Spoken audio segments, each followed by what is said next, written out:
We want to switch the game up a little bit? Not a problem. Okay. Not a Well, I problem. know we did say that we're going to basically listen to the men and what they have to say. But me and the gift here, we decided we're going to have 2, maybe 3 questions from the audience, So from whomever wants to say anything. So if you have a question, 2 to maybe 3, you may stand at this time. And Daryl's going to come down and he's going to get that question. And make sure that it's a question, ladies, for the men on the panel so they can give you an answer. So my question for the men really relates to the question you've already answered about why women don't trust men. Is it possible, and I really want your honest answer here, that in the beginning of your courtship or your relationships, that you said things that weren't quite true for whatever reason, and as a result of that, trust issues develop? so so just so we clear, fellas, we do get it, right? So ultimately, we set her up. That's pretty much what it was. It's all good. And you know what? I really want to field this question because I've been accused of, certain things like that in the past. And the way it was worded to me was, you showed me your representative, which really isn't who you really are. Now, I will admit, if I'm in the beginning stages of a relationship, I'm going to put my best foot forward, and I think that everyone should do that. Now, it's up to us to uphold that image that you've, brought forth, that this is who it is that you are. But I will say that you got a point. Got him. Hey, You got a point. I mean, a lot of times, and like I said, this goes back to what I said in the beginning. We're not perfect. Men and women alike, we're not perfect. We do make mistakes. We do some things that, maybe we're not that proud of, but it's what you going to do about it? Are you going to change your behavior? Or are Okay. you going to continue to do the same thing? Okay, well, got- Mark wanted to answer that okay. question too quickly. I think in a lot of cases it's a damned if you do, damned if you don't proposition. Because a lot of times women really don't want to hear the truth, even if you say it nicely. They're still going to get mad at you, not themselves. They're going to get mad at you, right? So you spit truth, they don't want to hear it. Okay. next question. Hello, how are you all? My question to the panel would be, and with respect to my husband, my question would be, how do you or how have you all recovered from whatever the ultimate betrayal or the ultimate, I would say betrayal, not so much just infidelity, but the things that you have encountered in relationships? How have you gotten through that, and how have you learned from that in those situations as it relates to the women that you've dealt with? Okay, Kevin, you want to answer that? I would say love, and doing a little investigation as to why you were hurt. Some people, well, some women, I've come to see that they hurt out of protection. Now they might have lied to protect themselves, or they weren't they were dishonest, or they cheated because of things that are going on internally, and it's their way of hiding from you because a lot of women don't feel like they measure up, or I think men could do a better job of making a woman feel secure enough to come clean, because we're not the easiest to, receive the truth as well. I think so. I could be wrong. Gordon, what do you think? Now, Y'all know I got Wait, something wait, to wait. say. But before Gordon answers Exactly, here, wait, because before Gordon. answers, I Yeah. want to hear from Monty because you was jumping out your chair just a minute ago. So go ahead and say that what you got to say. Well, for me, I don't go into a relationship looking to be hurt. And right now, currently in my marriage, I always tell my wife, if you're gonna do something that hurts me, don't let me know, just let me go. Because I don't want you to come back and confess to me that you did something behind my back that I didn't know about and it hurts me. Just let me go and move on and allow me to heal from that process versus a process of me sitting up mentally playing in my head what you've done to hurt me. Okay. One more thing on that. One more thing. real Kevin's quick. awoke, y'all. I think too is to realize that we've all hurt somebody in some type of way, in some manner, in a relationship, in a business, in a partnership. We've caused pain to someone, and it's to take a step back and realize that we're not better than each other. You know what I'm saying? And then taking that respect and that love and applying it to that person, that grace, and that's how we're able to.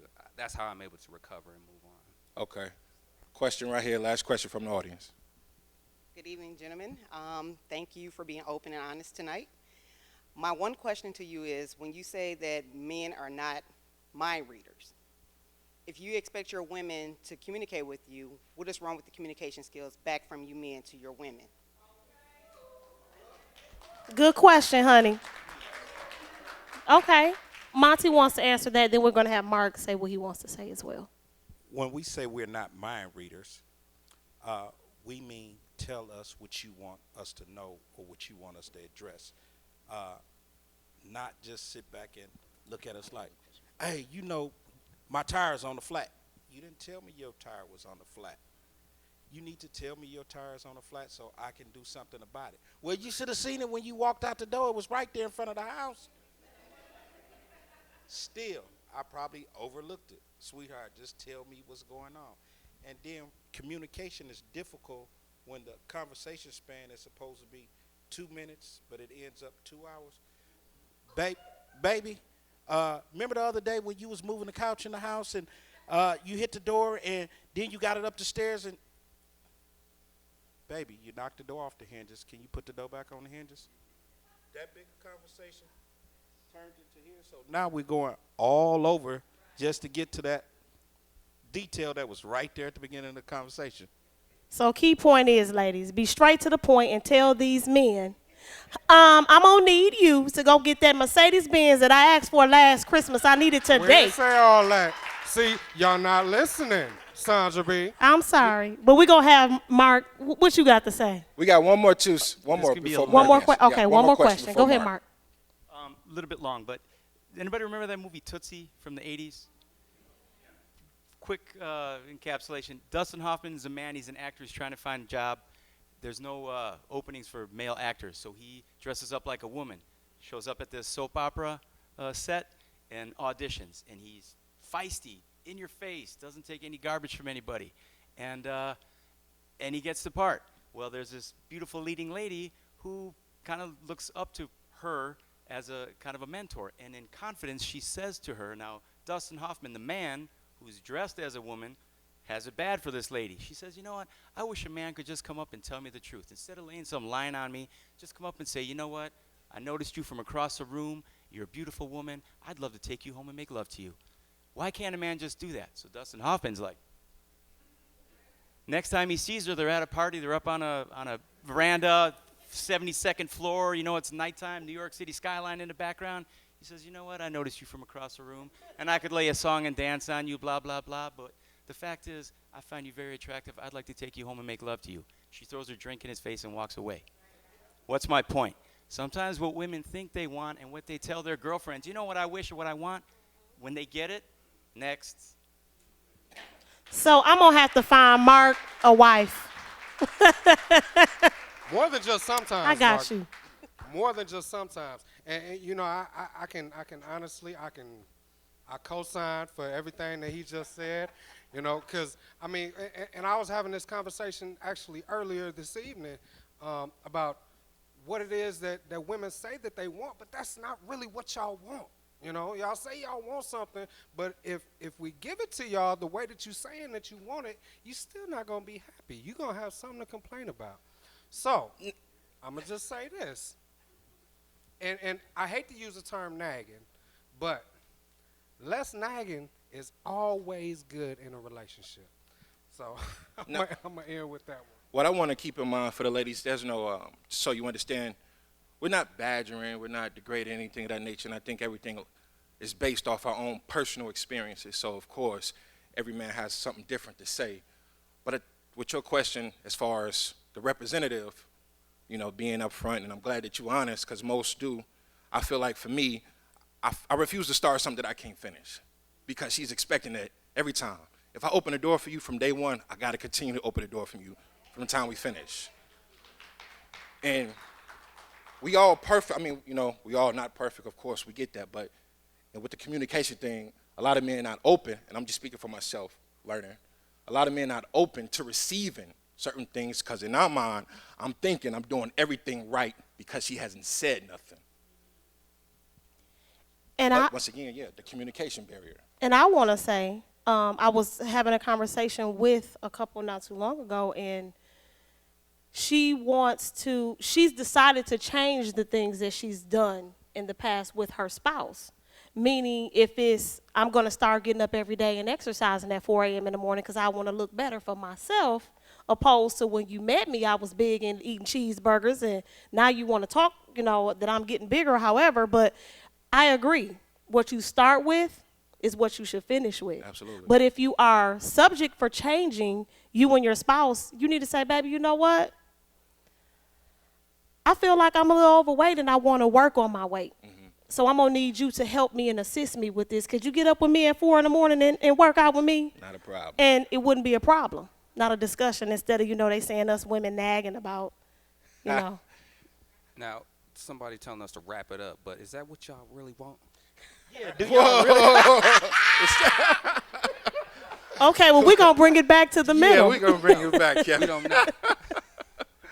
Wow. Can I say something to address one of the questions that was asked over here about how do you rebound from the ultimate mistrust, the betrayal of trust? And I just want to say, because that subject right there, it hit me like close to home, and the way that I found to rebound from that situation was to understand why it happened in the first place. To actually take time and look at the situation as a whole. Look at the situation from her point of view. To see why it was that it happened in the first place. I was angry at first, but it turned into a learning experience. And from that, I feel like, it brought us to a place where we weren't at before, So, it's definitely possible to rebound from the ultimate betrayal of trust, or whatever it is that you want to call it.